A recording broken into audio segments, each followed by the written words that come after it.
వాహనాలకు pollution check చేసుకోవాలని సూచిస్తున్నారు రవాణా శాఖ అధికారులు. 6 నెలలకు ఒకసారైనా వెహికల్స్ పరీక్ష చేయించుకోవాలని తెలిపారు.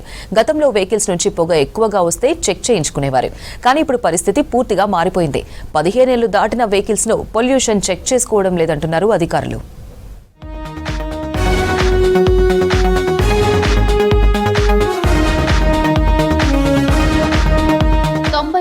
వాహనాలకు పొల్యూషన్ సర్టిఫికేట్లు లేవంటున్నారు ఆర్టీఏ అధికారులు. రాష్ట్రంలో 47.8 లక్షల వాహనాలు సరైన మెయింటెనెన్స్ లేకుండా ఉన్నాయి.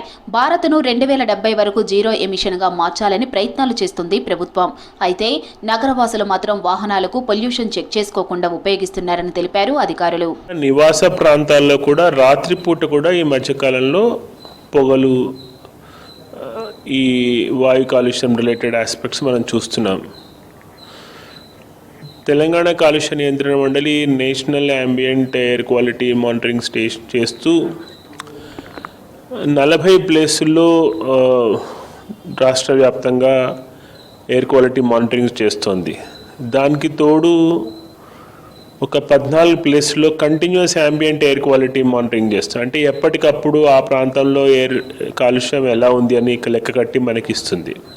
ట్యాక్సీ ప్లేట్లు అయితే మొత్తం చేసుకుంటారు డైలీ. అది వాళ్ళకు కంపెనీలో పోతారు కదా, ఎల్లో కలర్ ప్లేట్లు, వాళ్ళు కంపల్సరీ అడుగుతున్నారు. ఇప్పుడు రోడ్ల మీద తిరిగే బండ్లు పొల్యూషన్ అడుగుతలేరు పోలీసులు.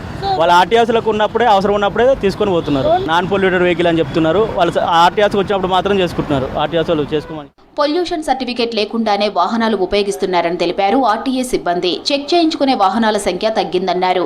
ఆర్టీఏ నిబంధనలు ఉన్నా అమలు కావట్లేదంటున్నారు. కాలుష్యం నియంత్రణ కాగితాలకే పరిమితమవుతుందన్న విమర్శలు వస్తున్నాయి. చలికాలంలో ఏమవుతుందంటే గాలి స్తబ్దంగా ఉండడంతో గాలి వీచదు. కాబట్టి గాలిలో కలుషితాలు ఎక్కడ వదిలితే అక్కడే కేంద్రీకృతం అవుతాయి.